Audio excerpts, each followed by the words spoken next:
Hey, y'all, it's your girl Shay. Welcome back to my channel. Let me make sure this stuff right. Let me tell y'all something. I have to set this thing up every time I do my video. Ain't like I stay like this. Y'all, because I report live from my bedroom. Y'all, how y'all doing? It's the first day of spring. It is the first day of spring, and I hope y'all are feeling springer. I'm feeling springy. I have on my pink mauve today. I'm feeling springy. So look. Y'all, daylight savings time kicked my behind. When I tell you, I have been exhausted all week long, messed up and tired. But nothing gonna keep me from getting on here and doing my weekly video with y'all. Okay, so y'all, let's talk. It's spring. First day of spring. Spring is in the air. So even if it's a little chilly, spring is still in the air. Y'all, we wanna talk about spring cleaning. What you holding on to? Are you the bag lady? Are you the bag man? What you doing? So let's talk about it. And then y'all know how I do with my definitions and stuff. I don't have my glasses. I don't know where they're at. For a Virgo to not know where her things are, this is catastrophic. So I don't know where they are right now, but they somewhere. But I ain't feel like going get them once I got on here. So we gonna keep this going because that's what we do. Okay, so bag lady, you gon' miss your bus. You can't hurry up, cause you got too much stuff. Look, I ain't no singer, y'all, but I sings in my car. You cannot tell me I'm not world renowned, okay? Can't tell me I'm not world renowned. Y'all put this highlight in here. I think that thing didn't spread, but anyway. Y'all, it's springy and I'm feeling springy. Anyway, so bag lady, right? Erykah Badu wrote about it. We know what it is when we see homeless people with a lot of bags. And what does that mean? They had all their possessions, right? So the definition of a bag lady is a homeless woman who carries around her possessions in shopping bags, okay? Shopping bags. So yesterday was the first day that Sephora opened out here in Owings Mills. I'm in Baltimore, Maryland. I am in the Northwest area. And Owings Mills has opened a new Sephora, and I was so excited to go because I'm a makeup girl, I'm a fragrance girl, so it was so nice to go in there and peruse around. And you know, when I was perusing around, I was thinking to myself, I said, so what do you really need out of here?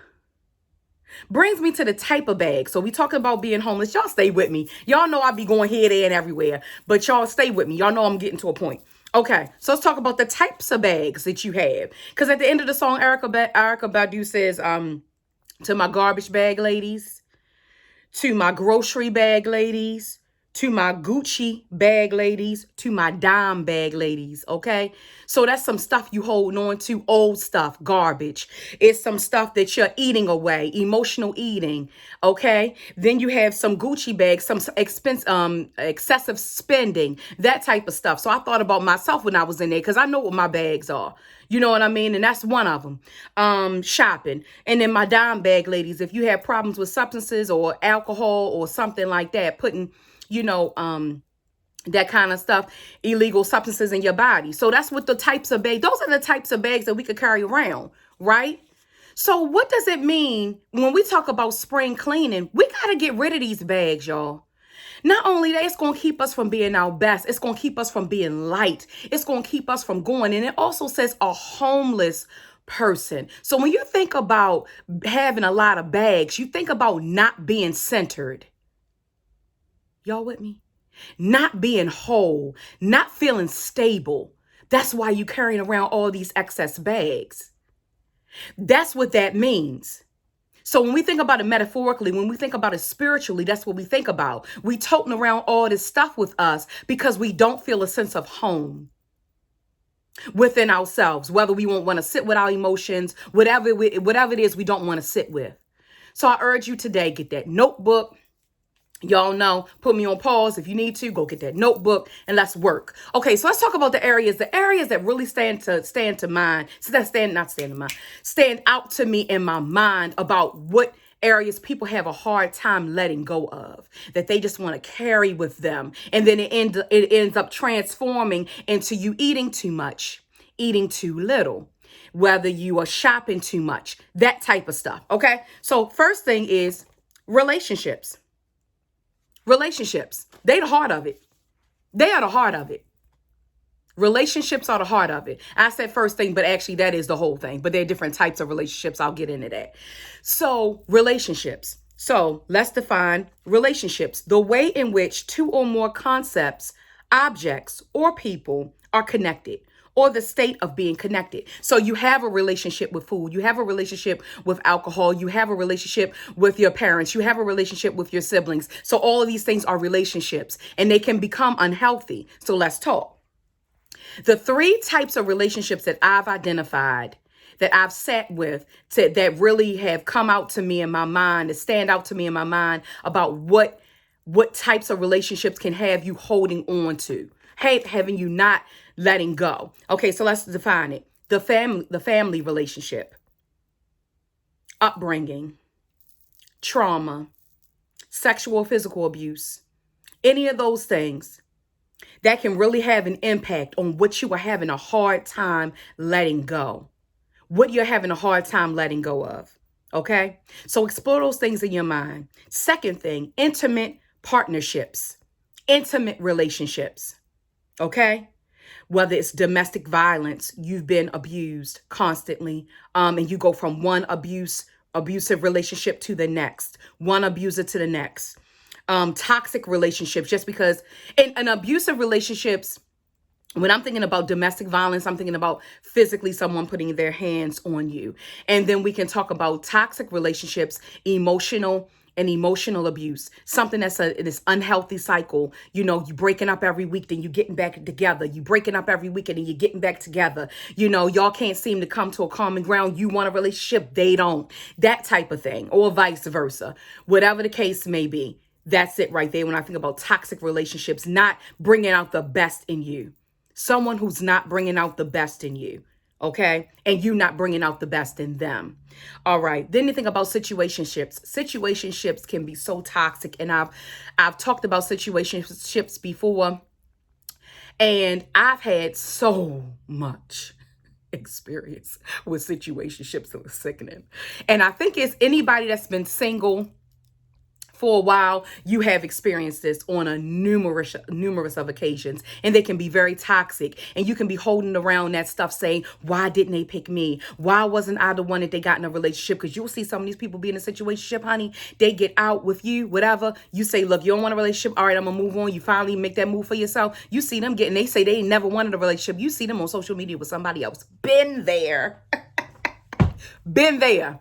That's a painful feeling. That's a painful feeling. So then you start to question yourself, what it is about me that's not good, whatever. So then also too, you move into the third thing, the third relationship, that is a relationship with yourself. It's disordered eating. I know I told you all in my, I don't know if it was my last video or the video before that I've suffered with disordered eating the majority of my life. Mental health issues, and also drug and alcohol. You know, I had a situation happen recently where someone very close to me was dealing with some suicidal ideations, and it really was painful. And just to think that people around the person who is important to me, that they were dismissing it, that they were not giving it the attention that it deserved, thinking that people are just, you know, making things up, and people are not just only making things up. So when I think about all of these things, okay, so let's run it back. That's that family relationship. If you experience that trauma, and that upbringing, the way you were brought up, and, sexual, physical abuse, all of that stuff. When you think about that, think about all of those types of relationships. Find out, write it down. Where do you fall in the things that I discussed? Where is it that you feel like you need a purging and a letting go? So then, Shay L, how do you let go? My next point. Because we can identify stuff in ourselves, you know, and then what do we do? What do we do? So the first thing that you need to do to let it go, how to let go, is that you have to fully acknowledge the problem. Fully acknowledge the problem and fully acknowledge how it is affecting you. Like, I'll hear some people talk about, oh yeah, I was sexually abused as a child, but you know, I don't let that get to me. However, they find themselves in a toxic relationship after toxic relationships. They don't know how to fully trust someone. They don't know how to fully give themselves to someone, or they lead with sex all the time. And they're thinking that that's the best that they can give, or that's all they have to offer. So I want to urge you today to acknowledge it. So some people can acknowledge it. That's an example of acknowledging it. But what happens after you acknowledge it, you're not acknowledging the weight of it. You're able to say it out of your mouth, but are you not acknowledging the weight that is carrying with you? Are you acknowledge the bag, the weight of that bag? Now, however you carry, whether you eat it away, whether you smoke it away, whether you sex it away, whether you shop it away, whatever the bag is, you've got the contents in it and it's weighing you down. And you've got to really, really get in tune with yourself. And this stuff is painful, y'all. That's why a lot of people don't like to do it. It's painful. So acknowledge the weight that it has on you. Okay. So not only acknowledging that it's there, but acknowledging the weight that it has with you. Second thing is I want you to process it. Process it. Either process it if it's very severe trauma and things like that. Process it with a mental health professional. Process it. Process it with a trusted friend. Don't process it with the person who abused you. Don't process it with the person who you know always make you feel guilty for things happening to you, blaming the victim, which happens way too often. It's actually sickening to me. How are you going to blame somebody for something that happened to them that they didn't ask for it to happen? Unfair. So process it fully.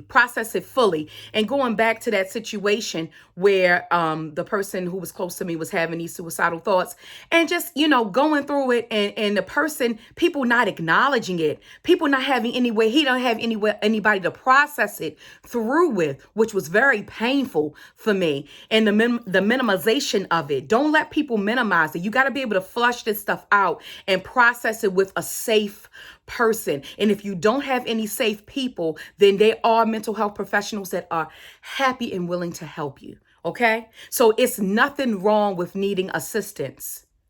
Okay. Like I talked about the basketball player, even making it to the pros, he has a coach. The best of us need coaches. Okay. Third thing, or even if it's just a coach, it may not be therapy, even if it's just a coach, a life coach or something like that. There's so many resources out here. If you need more information about that, please comment down below. Or if you follow me on Instagram, you can DM me. Follow me on Instagram at Theshaelle, TheShaelle, and I'll be happy to direct you. Okay. And number 3, forgiveness. Forgiveness of the act or whatever has happened, the person, the family member, the ex, the whoever, forgiveness of them. And then also forgiveness for yourself. If you feel like you put yourself in this position to be taken advantage of, or you feel like you put yourself in a position to not be smart about some of the things that you've done, and you feel like it has caused you to have experienced this trauma or experienced this loss or anything like that. So that's it. Let's recap. 3 types of relationships that you have in the bags, right? You don't want this stuff coming with you. We are spring cleaning, and that includes your soul. So recapping, it's that family relationship. It's that intimate partner relationship. And it's the relationship that you have with yourself. Okay. The ways that we are going to let it go. We are going to acknowledge it, and we're going to identify the weight of it. How much it is impacting your life and your actions. And then we're going to process it with someone safe, either a mental health professional, a trusted friend, or a life coach. And then the third thing we're going to do is forgive whatever, the perpetrator. If you were a victim, forgiving them. And then we're going to work on forgiving us. Okay, y'all, that's it. We spring clean and we doing it. Because I mean, a new season, that means a new day. And if you don't spring clean, your clothes, if you don't spring clean your soul and just your clothes, all you're going to do is look better, but still have that energy with you. That energy follows you wherever you go, whether you wearing Gucci or you wearing Walmart. It doesn't matter. The energy with you goes where you go. You want to clean all that up. So when you come out smelling good and looking good and feeling amazing, people are going to be able to feel that from you. That's the energy that you want. You deserve to take the time to heal yourself. Okay? That's all I had to say today, y'all, because I'm feeling good. I'm feeling good. And we are going into spring and all of that good stuff. And I just really wanted to come on today just to say that spring clean your soul. Spring clean your soul. And y'all know I'm a Christian and I pray often, all the time. And if that is your path, whatever that is, also prayer helps with you getting through this in addition to those tangible things. But we can't just do the prayer. We have to do the tangible things too. We have to do the acknowledgement. We have to do all of those things because that brings us to that point of healing. All right, y'all. Y'all know how it is. Y'all know the vibes. Like, comment, share, and subscribe.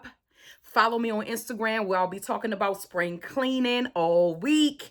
And that is, follow me on Instagram at TheShayelle, which is TheShaelle. And I gotta say, y'all, I went at Sephora and I had a bowl. It felt so good to be back. It felt so good to feel, although I had 2 masks on and I don't really go out too much, but it felt good to be in that store. It felt good to be around the fragrances and the makeup. It just felt amazing for me. And it prompted me to want to do this video. What stuff do you need to throw away and what stuff do you need to keep? All right, y'all.